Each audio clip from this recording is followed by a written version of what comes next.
Yes, Rick, we are live, my friend. You know it, buddy. Yeah, man, it is April 2nd, 2021. How's your Good Friday going today, guys? Good? It's going great, brother. Thanks. It's going Thanks for absolutely being wonderful. Yeah, thanks for joining me on this Good Friday. So, hey, Rick, we got a great show. Why don't you go ahead and intro a man who really doesn't need any introduction? Why don't you go ahead, pal? All right, buddy. So, for all the viewers, listeners out there, we have Mr. Jack Carr. So I'm just going to give you a quick little rundown on Jack. So Jack is a Navy SEAL. He's an author. His newest book, The Devil's Hand, comes out April 13th. He is a podcaster, just stepped into that realm. So don't forget to check out his podcast, Danger Close Podcast. He is a Fox News contributor. He is also the executive producer of The Terminal List. He is a Magnum PI fan, a scholar of history, a great American. Thank you, Jack, for your service, and welcome to On the Range Podcast. Yes, brother. Thanks for being here, pal. Thank you guys for having me on. I'm fired up. And the most important thing about all of that you just said was Magnum PI fan, obviously. Oh, hey, dude. Yeah. We'll definitely deep dive into that stuff. So awesome. A lot of people are probably Googling right now, who's Magnum PI? It's no, not anybody that listens to this. Nobody listens to this is doing that. I know that. Can you imagine being Tom Selleck during that time period? Oh my God. The best. Yes. Yeah, man. Just the man. Yeah. I keep getting people that reach out and say, hey, get Tom Selleck to come on and be James Reese's dad in the series with some sort of great idea or something like that. So I'm working on it. I don't know if he can zip away, but we got a list of some pretty cool people that for that possible role. So we'll see.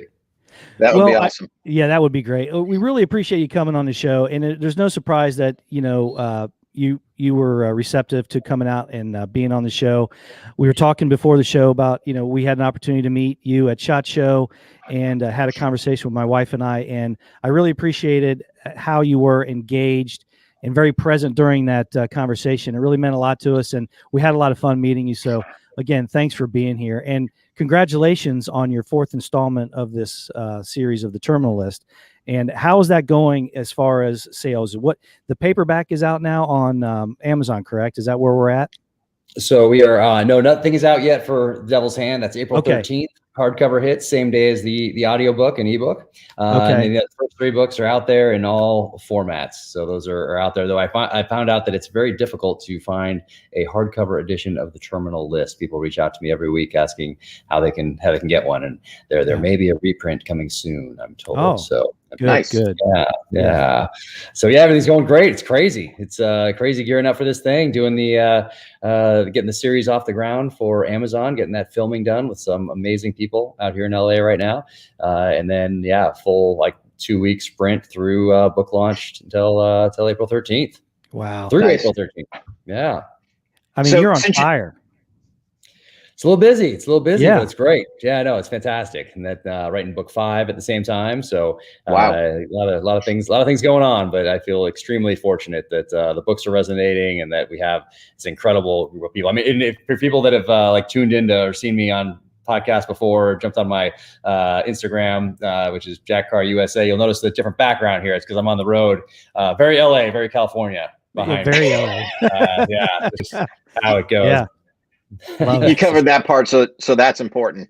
That is. I want to make sure that people didn't think that I do that. We want to make sure that everybody knows you did not do that. So no. But point being, out in LA, and about 350 people working on the set for The Terminal List. So wow. With a crazy budget, crazy sets. It's just amazing people involved, and I just in awe of the whole thing.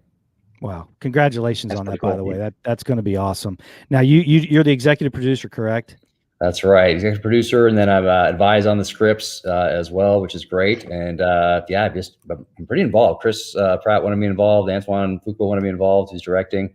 So right from the get-go. So I've been intimately involved from the inception of this thing, which is pretty cool, because a lot of times they like to get rid of the author right away. They don't want the author on set saying, "You ruined my vision," Yes. But for me, I understand, hey, you tell a story differently visually than you do on the page.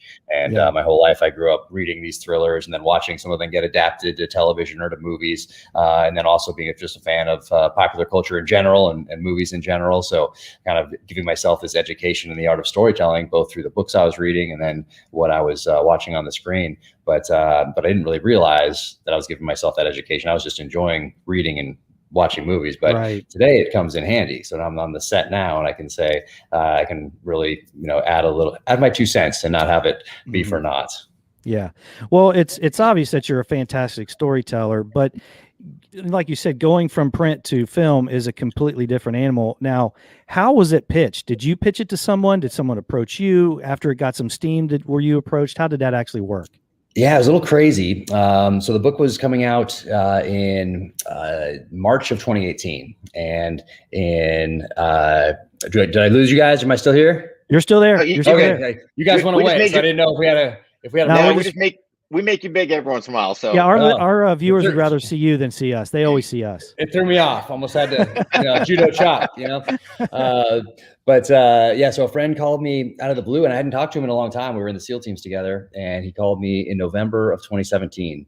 And first he asked if I remembered him, and of course I remembered him. And he said, "Hey, well, I always wanted to thank you for what you did for me when we were in the SEAL teams." And I couldn't really remember what it was. And he said, "Hey, you're the only person that sat me down as I was getting out. You introduced me to people in the private sector, talked to me about transition, and no one else took the time to do that. And I've never forgotten it." And I was like, "Yeah, hey, no problem, man. How's it going?" And he's like, "It's going great. I heard you have a book coming out." And I said, "Yeah, it comes out in a few months here." And I have this galley copy, which is like a rough draft. And for those listening or watching, it's like it's printed copy, but it's not the final edition. It goes out in advance of publication. So I told him, "Hey, I'd love to send you one." And he said, "Yeah, I'd love that, but I'd like to give one to a friend of mine." And I said, "Yeah, no problem. Who's that?" And he said, "Chris Pratt." And I was like, "Wow. Oh, that's interesting," because as I was writing this, I thought of Chris Pratt playing the main role, and he's the only person I thought of playing that main role. So, so the lead character, James Reese, who's a former Navy SEAL sniper. So that he gave it to Chris, and Chris read it at the end of December, and then called a week later and wanted to option it. And at the same time, Antoine Fuqua got it, and he's the only person I ever wanted to direct. And he did Training Day, Tears of the Sun, Magnificent Seven. He's just an incredible guy, Equalizer. And he called Chris and said, "Hey, let's do this thing together." So then process-wise, then they got a showrunner, which is like a screenwriter and kind of the puppet master of these things in a series anyway. And then we got together, and I advised on this first script, and then Chris took it with that screenwriter and with Antoine Fuqua, and they took it to Amazon, they took it to Netflix, they took it to HBO, they took it all over, and Amazon ended up with it. And then they put a writer's room together, and then you go through the rest of the process building out these scripts, and then you find yourself on a set on the Paramount lot here in LA. You find yourself the executive producer on the set. Yeah, it was pretty cool, pretty cool. But even better is that for this first episode anyway, there's a bunch of SEALs in the first episode. So all my buddies are up here. So we had like 12 guys that I was in the SEAL teams with.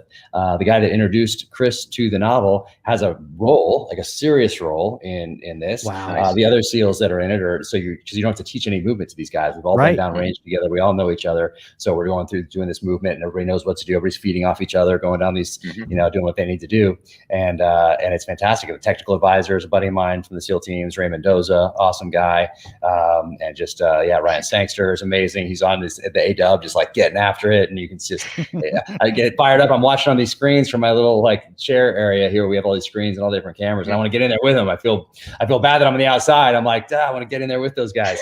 So it was cool. Well, but they are giving me a cameo at some point. So that's, I was going to say, as the executive producer, can't you do like a Alfred Hitchcock cameo kind of a thing? Or yeah. So I have that going on, and I initially thought that it was they're gonna like, hey, just put him in the back walking by, just make the author happy, that sort of thing. And I was very happy with that. I was like, yeah, it's fantastic. I'm just happy to be here. But now it's grown into something else, and it grew into, okay, you're going to be this assassin, and it kind of changes from the book a little bit. But like, you're going to be an assassin. You're going to have this fight with Chris, and I'm like, okay, check. And then I'm like, I better start working out a little bit, because I've been doing a lot of typing, not so much working out. And Chris is looking pretty dang good right now. Yeah, he's all buff. Yeah. So I have 3 weeks, I think, from here to when I do that and to get in shape. But now they're making it more robust. So now we've been on set together and all this stuff, and we've been having a great time out there. Now the writers and the showrunners like, all right, we're gonna beef this up a little bit. And so I told them, all right, I just want to get a mag change out of it. I want to be able to dump a mag, boom, boom, get it going. Yeah. And I told them I might improv a little bit. So, they stage and block these things out, but I said, don't and then usually you improv with dialogue, but I said, hey, don't be surprised if I go off script a little bit and go get after it with Chris. I don't know if I can just let him kill me, Yeah. Now, was there any, go ahead, Rick. No, I was just going to ask. So how long is this, how many series is projected out for? I mean, obviously you got kind of, if you want to say season 1, I'm guessing, is this thing going to be continual? What's kind of the vision? Yeah. So, I mean, I guess it would depend. It's my first time down this road. I don't ask too many questions. I don't want to be difficult. Sure. So I think it has to do with if it's a success or not.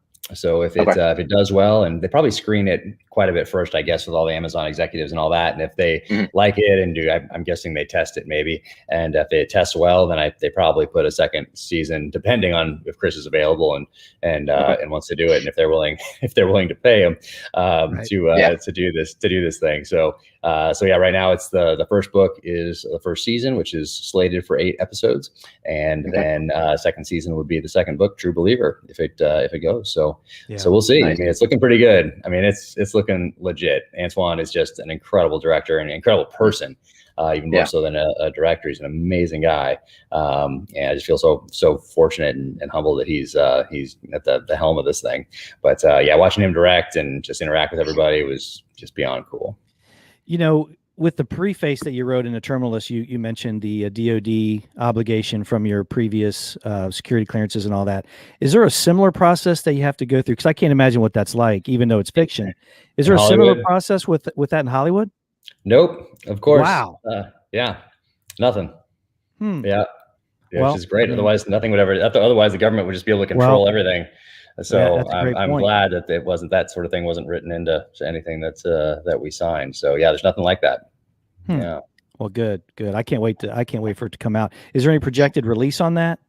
Sometime in 2022, just not sure. And I can probably always, even if they gave me a date, it would probably switch up anyway, depending on what's going on in the world and what's going on with other things coming out and that sort of thing. But 2022 is what I've been told. Yeah. Kind of a culture change going from what you're used to a Hollywood set, isn't it? Just kind of that whole culture in general. Yeah. So I didn't know what to expect. And I kind of had a couple maybe preconceived notions, I guess. When I'm kind of with an open mind, I'm just going so fast all the time, going at 1,000 miles an hour, juggling so many different things that I didn't really, put too much thought into it other than just being excited to get there. But everybody was just there's 350 people working on it. And they're just so excited to have jobs during COVID. They're so excited about this leadership from Chris and Antoine at the highest level on that whole set. So it just filters down, and these guys that are incredible people, just such decent human beings, amazing, and then so good at their craft, and just so professional. And that just trickles down to all those other 350 people. And I've heard that it's not always like that on sets, and that this was a pretty special experience. We had those SEALs there. It's like a reunion, for me and all those guys up there. We're doing something pretty crazy. I can't talk about it. They built something pretty cool to kick this first episode off. That was pretty amazing. So I didn't notice any of that stuff that you might think one would notice on a set. Coming to LA with thinking what maybe we think about New York and LA. Right. That sort of thing. So it was just like, hey, everybody's there, everybody's professional, everybody's there to do a job, and everybody was crushing it. I mean, every single one of those 350 people was fired up and crushing it. It was awesome. And there was a lot of fans of the books. I didn't expect that. That's what I didn't expect. I had people walking up and, I'm with Chris, and then someone like, hey, can I get a signed book? Can I take a picture with you? And I'm like looking at Chris, Like you're talking about Chris, right? Yeah, I know. They're like, hey, my dad's such a big fan, I can't wait to tell him I met you. And they're like, and I'm like, well, I got some books. Do you want one? And like, yeah. And I said, what's your dad's name? So I love doing that. And that's awesome. Yeah, so I was lugging my box of books around from my truck every day onto set there, and so that was great. So it was definitely not. No one was like standoffish or like. Yeah, it was great. Yeah, nothing but a positive experience. it doesn't. So when you see like the roughs of the daily shoots, I mean, you've got to have some kind of thing that you can go back and look at. Is the excitement just through the roof? I mean, I can't imagine what that would be like, especially you having created the story and the characters. Yeah, it's kids. So Chris posted something 2.5 weeks ago. Well, 3 weeks ago now. He posted that the board thing that said terminal list and so on, book directing, all that. And then people started asking me, hey, how do you feel? How does it feel to have your book being made into a series? And I was like, it feels great, but hold on, I got to jump on this call or whatever. So I was going so fast all the time, just building this thing out, all these things going on, that I didn't get a chance really to take a breath and think about it until I was out here. And even being on set the first day, it didn't really sink in. I mean, it sunk in slowly over this last week when I've been out here. So that by the end today, when all those SEALs, we all got together and said goodbyes and all that stuff, and we all parted ways. That was pretty special. So it started to sink in there more so because all those guys that I knew in the teams were up here, and it was such a solid group. So now it's sinking in, I guess. Probably sinking more when I have this my scene with fighting Chris here in a few weeks. Man, I gotta get after it. Yeah, like I still got it. You know what I mean? Exactly. But then on top of it, Jack, when did the idea for the podcast jump in there? Was that something prior to all this filming? Did it just kind of get stuck in there? What was your driving factor behind that one? Yeah, so it was actually it was supposed to come out in January of 2022, or sorry, 2020. Yeah, 2020. So it was supposed to come out then. So I recorded my first episodes in November of 2019, and I wanted to do So I heard all these people saying there's no barriers to entry. So I got all this podcast stuff, and I did some recording, and then I'm like, okay, now what? So I ended up with all these cards stacked everywhere from these recordings that I did, audio and video, and then I was so busy I just couldn't make that next leap. There was a barrier for me to entry, and now I have Ironclad Media out in Virginia Beach. They do a lot of stuff in the outdoor space, and they're doing all that stuff. So all I have to do is hit record, and then they can upload and do all that stuff remotely. So, but I wanted to do it because it wasn't available to an author 20, 30, 40 years ago. You couldn't. If you were coming up in 1965, 75, 85, 95, this wasn't something that you could do. It's like you couldn't engage with a readership on social media platforms. You can today.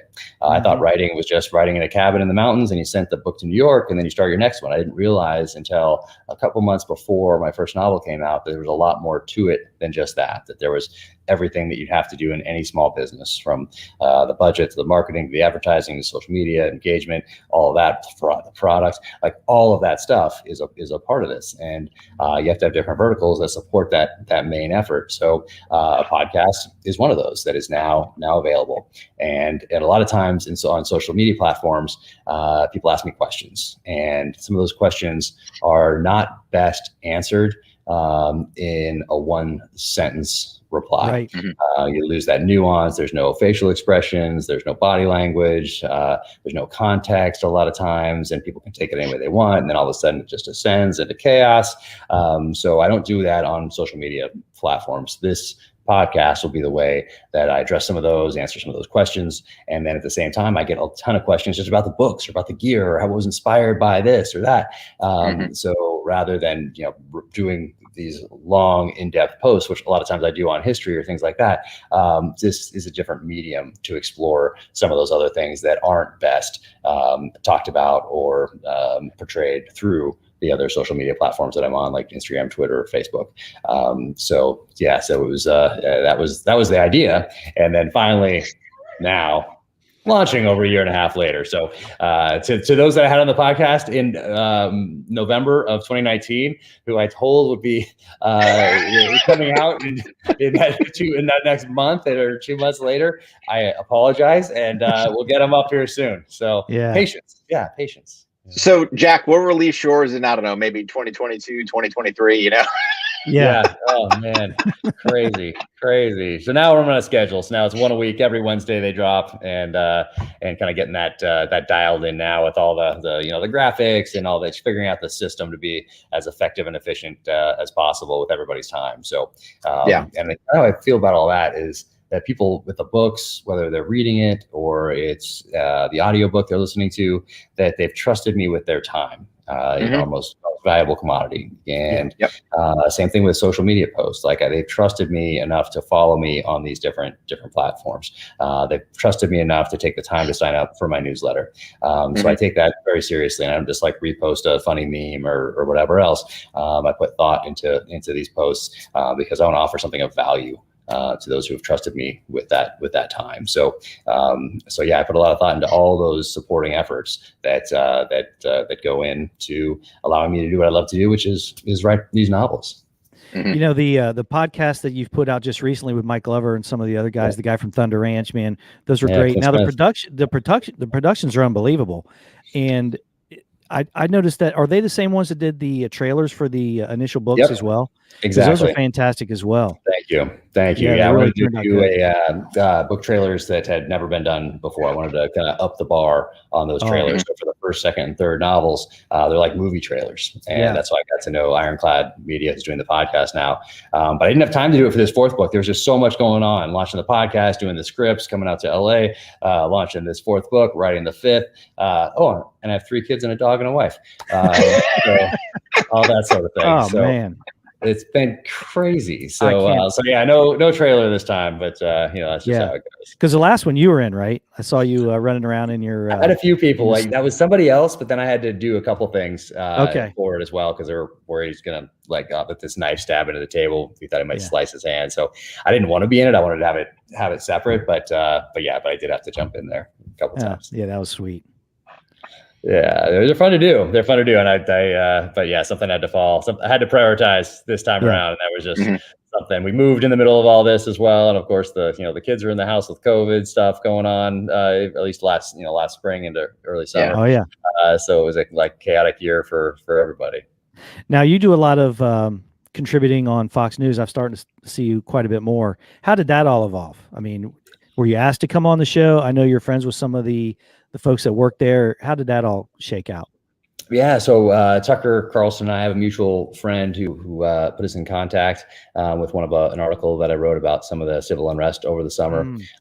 So got that going there, and we've been trying to figure out an appropriate way to have me on. So that worked out from there, and it came back on another time with him, and then my friend Katie Pavlich, she had hosted Fox News Primetime, and so jumped on there with her. It's those are really the only ones I've been on thus far, and it's just another way to reach readers and maybe comment on a few things that I'm getting asked on social media, but don't want to just put in a one sentence reply. But at the same time, like the podcast is such a better way to do these things. I mean, you reach a lot of people, especially with Tucker, but and any of the primetime lineup but it's you have 3 minutes for the most part, and you're looking into a black camera. Like you don't see body. Like I can see you guys. I can't see Tucker. It's just this black box. And so you have an earpiece in, and so you're like, does he want me to speed up, slow down, or is he interested? What's his face look like? Because I know he has these facial expressions that he does. So that one's a little unnerving, just looking into a black box. I wish you could see the host, and then you could have a better conversation. But that's just not how it goes. I don't know why it doesn't go like that. It's it's what is it, 2012 now, 2013? I know. So. Yeah, if I could do it in my basement, you think that Fox News could do it. You know what I'm saying? Yeah, so I know. Jack, do they at least do they at least give you like a countdown clock so you know how much time, hey, I've been running this, but I want to hit something this last 30 seconds? Or is it just you're out there guessing? You're guessing, because sometimes, like my second time, I guess went way over. So I had all these points I wanted to make, and I had this great finishing line I wanted to throw in there. That did not never happen. happens. No. It was like, hey, thanks for coming on. I was like, oh, okay. Thanks for having me. Thanks for having me. Did you get the book up there on the thing? Yeah. It's interesting, but it's stressful because you can't go back. Like here, if I mess up and I'm like, oh, you know what I meant to say back then? What I meant to say was this. Let me clarify that. I don't think I explained that quite right. So we can have that kind of a conversation. In there, it's just go, and you have the earpiece in, and you hear them talking, and but you can't see anything, so you're not exactly sure what they're showing on the screen. And then all of a sudden, you're on, and it's a little bizarre. Now, did you record the audiobook? Are you the person reading? No, thank goodness. So it's Ray Porter. Yeah, I went to the professionals. Ray Porter, who is awesome, who actually plays Darkseid in the Snyder Cut Justice League for those who are okay. movie buffs. Yeah, it just came out a couple weeks ago. Yeah, it did. But yeah, he's awesome. Gosh, what a great guy he is. And I had no idea that audiobooks were the fastest growing segment of publishing, which they are. And I had no idea who these top narrators were. And I had no idea that people will follow a narrator from project to project, not just an author. They'll go with that narrator because they like his voice or they like how he tells stories. So luckily, I chose Ray, and luckily he said yes, because I was nobody. No book was even out yet, and Simon & Schuster sent me like an audio cut, and they said, what do you think of this guy? And I don't even remember who it was, but it was not the right guy, not the right person. So I said, hey, can I listen to a few more the Audible samples and send you somebody? And they said, yeah, sure, by the end of the day, let us know. And no problem. And I was looking at my watch, it was like 1 or 2 in Park City, and in New York, it was the end of the day. So started listening to samples on Audible and listening to this guy, Ray Porter. And it's like, oh, interesting. So I listened to more of his stuff, those little 1-minute samples or whatever they are. And I was like, oh, and this guy, I think this is the guy. And then I had no idea how big he was. And then, sent the name to Simon & Schuster, and they said, well, we can ask him. And I said, oh, okay. And he said yes. And then the first book was up for Audible Audio Book of the Year in 2018. So we went to New York, put on the tuxes and all that stuff. And it was up there next to Stephen King and Ruth Ware. And it was just awesome. And then Ray and I got to know each other, and we've been friends ever since. That's cool. Yeah. That is awesome. Man, that's just an amazing journey, when you sit there and go, because if you kind of go backtrack in time, how did kind of everything start for you when you look at the author side? I mean, was that something you always had a passion for, then just kind of once you retired, or were you writing when you were still in the Navy, or how did all that kind of come about? Yeah, no, I wasn't writing when I was in the military, but I was always reading. And from a very early age, I knew that I wanted to serve my country in uniform, specifically as a SEAL, and that I wanted to write fiction. And so growing up, when you're reading the nonfiction stuff about SEALs or Special Forces or CIA, there wasn't that much in the early 80s, mid 80s, late 80s, early 90s even, that you could read it all. You could actually read everything out there on SEALs back then, no internet. So I did. I read everything I could possibly read. There was magazine articles. There was a couple mentions in a couple different books. There's actually some beta VHS tapes that showed some guys training for buds and doing some things in Vietnam. The Navy had made a recruiting video called Men with Green Faces, I think in 1969 or 68, maybe somewhere in there. So I had all that ordered from the back of Soldier Fortune magazine or Gung Ho magazine, and then I'm reading all this fiction that when I got to be about 10 years old, I switched over to, definitely by 11, but started that transition probably about 10 to reading the things my parents were reading. So I'm reading Tom Clancy, I'm reading David Morrell, Nelson DeMille, A.J. Quinnell, Jesse Pollack, Mark Olden, all these guys who in the 80s had protagonists with backgrounds I wanted in real life one day. So typically they had Vietnam experience back then. They were Vietnam, either Marine sniper, or they were a SEAL, or they were Army Special Forces, they're a CIA guy, that sort of thing. And so I assumed that these authors had done their research. So I was learning by reading these books, and I didn't really realize it, but I was giving myself an early education in the art of storytelling by doing that. And then my mom introduced me to Joseph Campbell, who wrote Here with a Thousand Faces, through a series of interviews that he did with Bill Moyers on PBS called The Power of Myth. And I found out that, hey, these different cultures that had never had any interaction had a similar mythology, a similar hero's journey. And that really was really impactful to me. And it talked about how George Lucas was influenced by Joseph Campbell for Star Wars. And of course, as a kid, I'm like, oh, that's amazing. So I started applying that to what I was reading or what I was watching, and just have never stopped reading my entire life. And now I'm friends with some of those guys. I'm dear friends with Stephen Hunter and David Morrell, Stephen Pressfield. It's crazy. That's awesome. I trade emails with those guys all the time, and I'm just so humbled that they even know who I am. But yeah, so I did all that, and then I'm just continuing to read the nonfiction. I'm continuing to read books on warfare, on terrorism, on insurgencies, on counterinsurgencies. I'm staying up to date with what's going on, especially during that very pivotal time when I was from age, let's say, 7 to 17 or whatever, when I'm in the 80s and I'm seeing the Time Newsweek show up at our house. I'm seeing Walter Cronkite in very early days talking about the Iranian hostage crisis in 1979.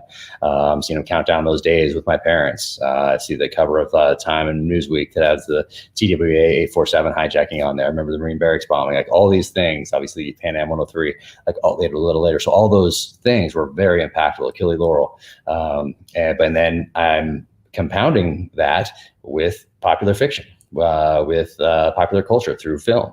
And I just know where I'm headed. And I know I'm headed for the SEAL teams. And then I know that after that, I'm going to write novels just like the kind that I'm enjoying reading growing up. So those are the only two things I wanted to do. They were callings, definitely. And I look at them both as professions, not careers or anything like that. And just to answer the call. And I was lucky enough to have a mom that was a librarian who encouraged this love of reading from a very early age. So I have a ton of these books that I grew up with still on my shelves today. And I've augmented some with some first editions signed by some of these guys as well. Though now, I bet. Heck yeah. That's pretty special to me. Yeah. The also in the preface of the terminalist, you spoke about the slight intrusions into our freedoms and the slowly peeling it away. We had a listener, talk about Brad. He's the latest assaults on the 2A. And not to get too political about it, but I think it goes right down exactly what you're talking about. The opportunistic attack on those small little freedoms. Anything, this obviously, having read your book, this isn't a surprise to you, is it? No. So I try to weave. So even though someone's grabbing, I'll let you in a little secret, but don't tell anybody. It's just between three of us. Right. So when someone grabs this novel, it's a political thriller. They're grabbing this off the shelf and they're going to go on a journey. First one of revenge, next of redemption, next one, this one of the dark side of man through the dynamic of hunter and hunted, and then into this next one, Devil's Hand, where I put myself in the enemy's shoes and look at, hey, what would they have learned over this past 20 years at war? What would they have incorporated into their battle plans? So each one of these books has a very distinct, different theme, but woven through all of that are some common themes, and not necessarily from every character, but from the protagonist. And a lot of that is shrouded in freedom and understanding why we have these natural rights that are enshrined in our Constitution. They're just randomly in there. They are natural rights. They're not granted to us by the government. Therefore, the government cannot take them away from us. So I weave that into the storyline, and I try to do it in a way that is direct, but it's not. But it works into the storyline because sometimes you have these people that are protagonists in these stories or in film, running around Los Angeles, and they have a pistol, and they have extra magazines, or they have an AR with detachable magazine in the back of the car. Well, are they just breaking the law, or did the person that wrote it just not know that that's not legal? So I comment on all those things. And my protagonist definitely is not one to follow the law at every turn, but he thinks about those sorts of things because I want the reader to think about those things and say, oh, really? You can't get a concealed carry permit down there in San Diego County? Well, why not? You have to prove that you have a need for this thing down there, and then they don't grant it to you anyway. Like, what's that about? So anyway, I weave that stuff in there. Second one, we wove a lot about hunting and conservation in there to explain a little bit about that as part of the story, to develop the characters, then move the story forward, but in a way that educates at the same time. So everything I try to do, I try to be thoughtful about it, and I try to weave it into the story in a way that's appropriate. But it's just natural for me to talk about it. I can't not. It's especially with some of these politicians. You'll in this next one, and I think I mentioned it before too, that are standing up there talking about taking away taking away some of our weapons or buying back some of these weapons that they didn't sell to us. Meanwhile, they're protected by a protective detail paid for by our tax dollars, and holding the same weapons that they want to take away from the rest of us. So I weave that stuff in there, and if it's and the characters that are doing that, those are definitely on the antagonist side of things. Yeah. Thank you, Brad, for that comment. Really appreciate that, pal. But, Jack, I think it's important because, you tie our freedoms in, history as well, because I think a lot of people out there, we forget. So just you going back, thinking about Time or Newsweek, man, you gave us a chronological history. Bam, all these significant events that you talked about, the Iranian hostages, people are going, what's he talking about? We forget, all these different events that have happened. And, growing up, being in the military during the Cold War, we had an adversary, and people forget that. So it's kind of all twisted. Then they're trying to take, certain people going, oh, we should look at, being socialist. We should look at being communist. And I'm sitting there going, I'm not the brightest guy in the world, but I remember, back in the 80s and 90s, watching them poor cats standing in waist deep snow in Moscow, just waiting for a roll of toilet paper or a piece of bread or whatever horror, they had to live through. And it's like, really, guys, that's the road you want to go down? So I just think it's important that keeps going. Those lessons, try to keep history alive, because people forget. And if we forget our past, we're bound to repeat it and go down those same roads. That's right. And there's one thing that I try to I don't know, weave in or talk about or bring up as appropriate, which is and I talk to my kids about this as well. It's we owe it to these future generations to study our history and not just make a snap decision because somebody wrote a 220 word tweet and you just retweeted it. And that is the basis for decisions that are going to change the course of our history and take freedoms away from future generations. And that's about all the thought that is going into a lot of people's calculus. So if you're going to make a decision like that, you owe it to these future generations to put in the requisite time, energy, effort, study to that past, to that issue, to understand why it's there before you take it away from your children and your grandchildren and change the course of history. So, and in this case, it's and let's just take it from a popular fiction standpoint, popular culture standpoint. When growing up, did you root for the person in a novel or on a TV show or in a movie who was censoring and who was re-educating and who was canceling? And that I can't think of one.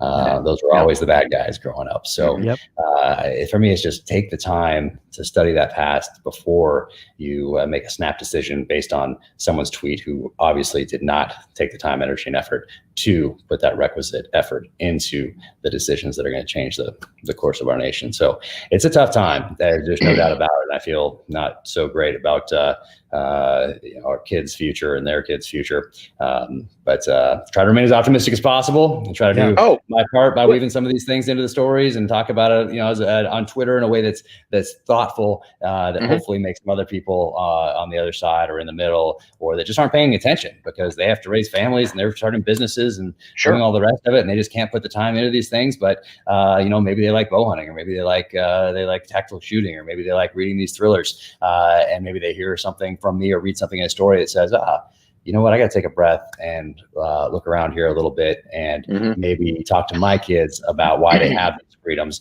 Maybe I need to take them down to that national cemetery. We're going to walk down there. We're going to talk about what these people have sacrificed from the inception of our country up until today so that we could have these freedoms, so that I could build this business, or I could go to this job, or so that they could go to this school, and then they could grow up and raise families of their own. So it's important to be thoughtful. And with today, how media comes in today and how we digest it today, and it's just so fast and there's so many distractions, and a lot of these distractions really they're not really healthy, not just for us, but for future generations.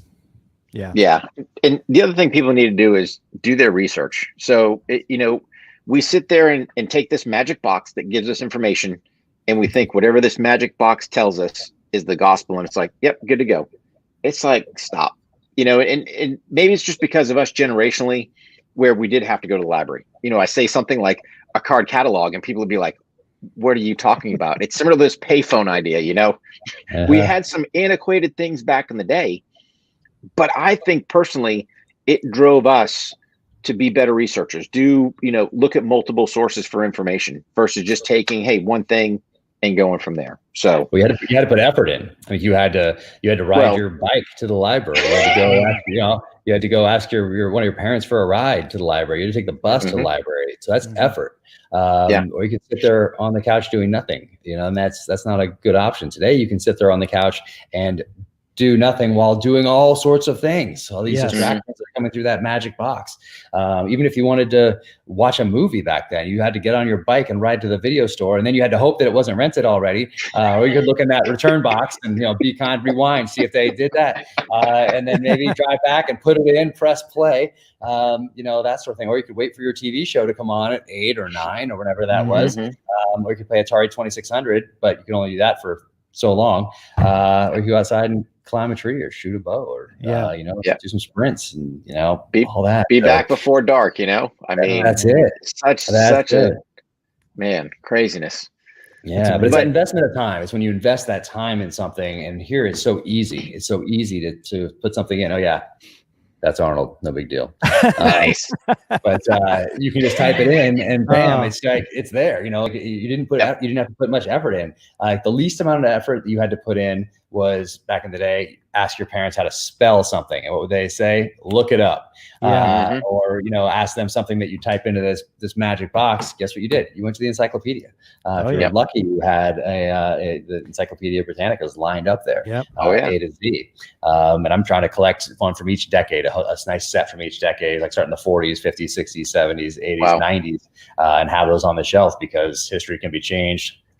Yeah, I wish I still had those encyclopedias. We also had this big dictionary, and back then those really thick dictionaries had other things in it. They had, like, you know, illustrations of the 7 ancient wonders and all that stuff. And those things are great. No, fantastic. The big ones those are a little difficult. So I still have my dictionary. We have a huge one, but we also have this one from 6th grade that I still have. And it's interesting I recommend people also get dictionaries from different decades, so you can go back and see how the words have changed over time. And you can, like, type something in here and it can pop up on the Google machine, and then you can look back to see what that meant in 1975 and look at the difference between the two and ask those questions as to why is it different coming out of Silicon Valley now.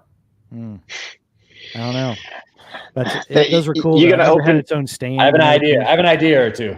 Yeah, you're gonna open up the old Silicon Valley Pandora's box, but again, you know, that's history just repeating itself. You know, because that was happening in the 1900s as well, where companies were controlling, you know, certain things, and we're seeing it. It's all just a big repeat, and that's the part that kills me.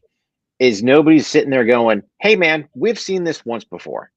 You know, we've seen kind of, you know, back in the day, before, right. But you know, we've seen the tech giants roll this thing around, you know, control information, and we're still repeating the same cycle. And it's like, make the madness stop, but we're just constantly going back to it. So I think there's a difference today in that it's a weaponization of information. So they take it back to, you know, 100 years. We have reporters, companies paying reporters to put different stories in. That takes effort. I mean, you have to develop a source. You have to go and have drinks with that source. You have to maybe get blackmail on that source, or you just have to, you know, offer money to someone who's not scrupulous and is known for that source. So there's all sorts of different ways to get your story out there, and control the flow of information that way, but it wasn't necessarily as divisive a tool as it is today. So it's not, it was out there for a purpose, but that purpose didn't seem to just be to divide.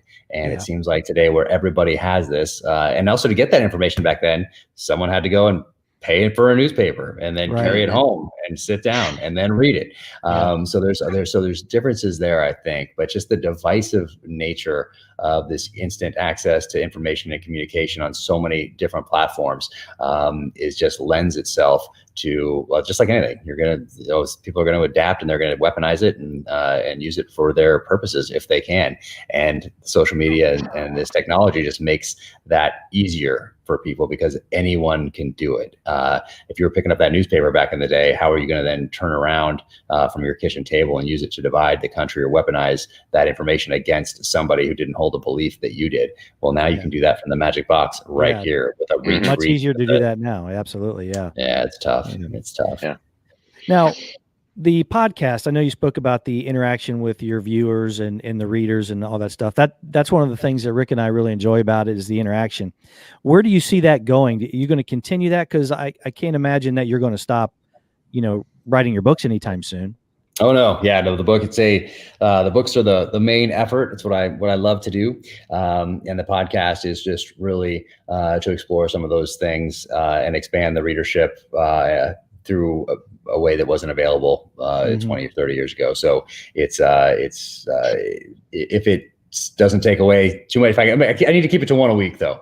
That's about all I have bandwidth for right now. So one a week, record, share some interesting conversations, and if people want to tune in, then wonderful, and if not, then that's okay too. But I'm just going to keep putting them out once a week, and maybe somebody will have a guest on that somebody is interested in, or maybe part of either my story or one of my guest stories can help inspire or give somebody an idea of how to deal with a problem or a situation, or can add a new perspective or something that allows people to grow, because that's really what it's all about.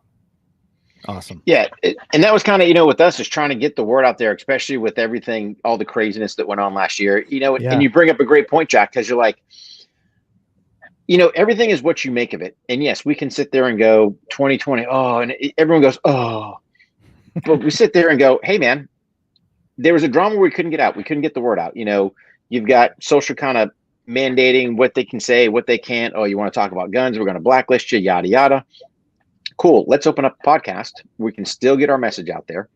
And again, we were starting low tech, just talking on phones, trying to figure stuff out, and then slowly progressing where we are today. But it's a great tool to have fantastic people on, kind of debut what they're doing, get their message out there, help other people. We've got, viewers in there shooting notes and getting all that stuff. And I think it's truly a fantastic platform to get information out to people, like you said, to try to help them. How can we benefit?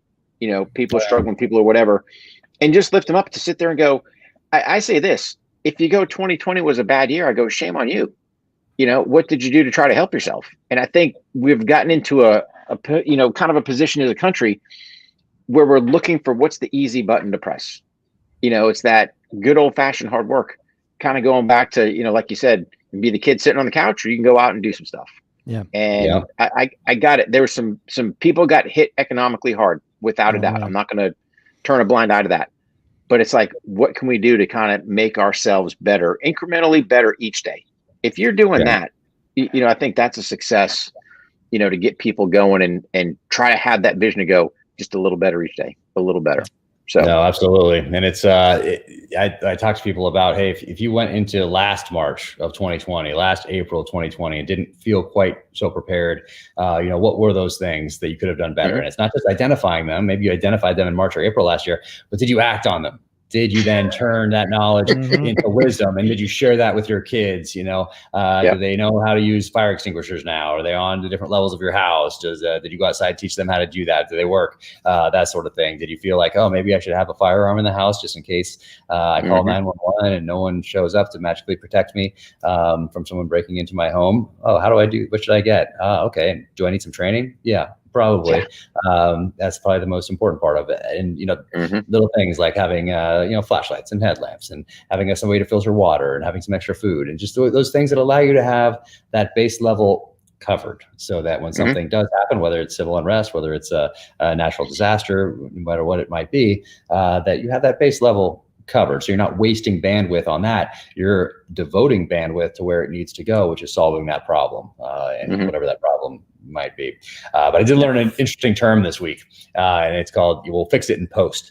And that means like something went wrong out there on the set. You're filming, all this stuff's happening, and like, okay, we'll fix it in post. So now I think for 2020 is that let's fix it in post. Right. Where we are now in 2021. So it's time to fix it and take some action on some of those things that you identified last year. And a lot of that's financial too, making some decisions that give you a little bit of a financial, not necessarily freedom. Well, that's what a lot of us are working towards, but that foundation. So you have some breathing room if all of a sudden you don't have a job tomorrow.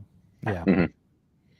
Yeah, and hopefully that, like you said, I think that's the biggest takeaway from all that, is just learn from it. If you were sitting there down to your last roll of toilet paper thinking you have to go stand out in the Moscow snow to get you another one, I'm sorry. But yeah, that was an odd one of all the things to worry about.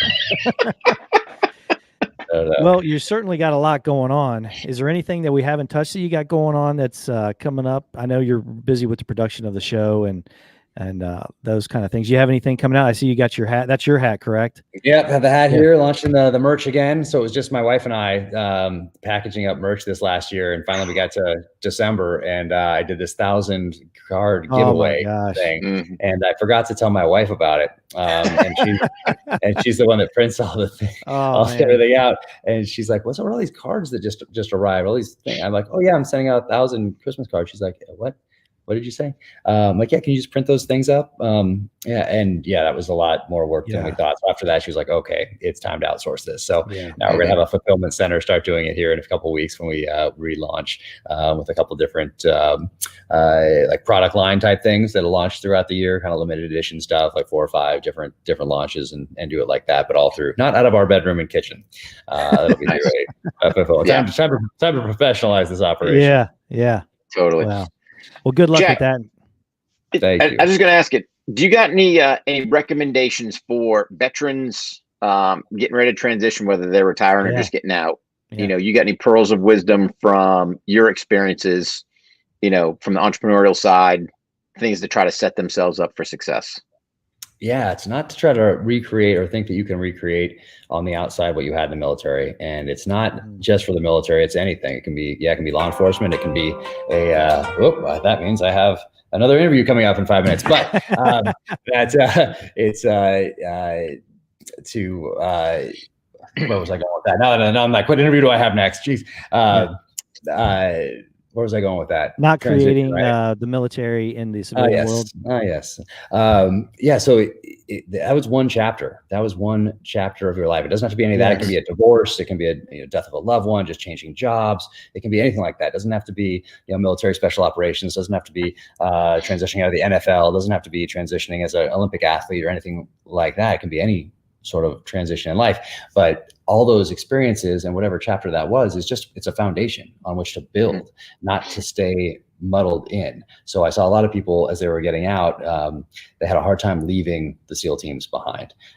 They stayed in the same area. They went to the same bars, to the same grocery stores, kept coming through buds, giving tours, that sort of thing. And for me, it was important to make a clean break with that. It's obviously a huge part of who I am. It's woven into my stories. I was just here on the set with 12 of my great friends from the SEAL teams filming this show. But it's a foundation, and we're building, we're moving forward. So I think that's the main thing that I would say is use that experience as a foundation. Don't stay there. And a lot of guys have a hard time not staying there, or they have a hard time moving on. They just stay there living in that past. So don't live in that past, but use it as a foundation, even if it's negative or it's a horrible experience, or guess you can build on bad experiences as well. You can learn from those as well going forward, especially if you make changes and you share that experience with that next generation, with your children, so that they don't make those same mistakes and everyone moves forward together in a positive way. So I think that's probably the main thing. And then a lot of people are going to tell you how hard it is to do whatever it is you want to do next in life. Doesn't matter. A lot of people, like we just talked about, social media and kind of the negative side of that. And a lot of people are going to tell you how tough it is to become a New York Times bestseller, how tough it is to get Amazon series. Okay, fine. Don't think about that, because that's bandwidth as well. You have to devote that bandwidth towards where you want to go. So never pay attention to the odds. And then one thing I like to leave my kids with, or talk to my kids with, or weave it in as appropriate, is to never miss an opportunity to make somebody's day, because that just helps us all. Just be a good person, man. Yep. There we go. Well, thank you for doing this, my friend. Thank you for your service. And, it just goes to show you the way you treat people led to production and the executive producer chair. And you certainly treated us great today. And you treated my wife and I at SHOT Show fantastic. So thank you again for doing this, Jack. We really appreciate it. And congratulations on all your success and continued success, pal. Really appreciate it. Thank you so much. And thank you guys for fighting the good fight out there, and stay safe. Please give your wife my best. And thank you for holding the line for us all. Really, buddy. Happy Easter, Jack, to you and your family. Yeah, buddy. Hey, we'll get out of here. I know you got another, you're a busy man. You got another one to do. So thank you very much, Jack. Really appreciate you. Absolutely. You guys take care. Talk soon. You too, brother. Take care, buddy. Bye. Bye. Wow, man. He did not disappoint. Jack is a great No. guy, great show, just fantastic human being, American, and it was a real treat for us, and I know it's a real treat for our listeners, buddy. Yeah, man, and I think Jack summed it up perfectly. Just try to be a good person. Do something good for somebody. Man, life is so much easier. So you're that's gonna have all a it lot is, more man. fun too. 100%, without a doubt, without a doubt. Yeah. Hey, so man. everyone out there, make sure you check out. I was just gonna say, check out Jack's book. The Devil's Hand comes out on the 13th. April 13th. Yep. Yeah, April 13th. So you can check him out. His website's the official jackcarr.com. Jack Carr USA on Instagram. So yeah, go check him out. And don't forget Danger Close podcast. Man, gotta love those podcasters. Oh yeah, yeah. And it's a good show too, man. The production's great, and he's got great guests on there. I think we have great guests, but he's got some good guests as well. And he's just he's the history that he goes into, and he's just so well read and so informed. His IG is amazing. He's got a great following. So, but hey, big shout out to our patrons, John, Jeremy, John, and Dan. And you know what? Everybody that joined in today, and Brad, thanks for the great question. Kimmy showing up, patronizing the show. Really appreciate her stopping by. But if you guys are listening to Amazon Audibles, Amazon Music, if you're listening to iHeartRadio, we're now on Pandora, Apple, Spotify. Make sure you smash the subscribe, the follow, and go ahead and give us a rating and leave us a comment. And it really will get this algorithm off our back. But what a great show, buddy. And, awesome show, man. Yeah. Thank you for joining me, Rick, on this Good Friday and Easter weekend. Brother. Yeah, man. And let's do it again real soon, man, because this is always a lot of fun. You got it, buddy. So, happy Easter to you and the family. Yeah, you too, buddy. And all you guys out there and gals listening, happy Easter. Have a safe one. And we'll be posting when our next shows will be coming out soon. All right, Rick. Thanks, buddy. Have a good weekend. All right, guys. Man.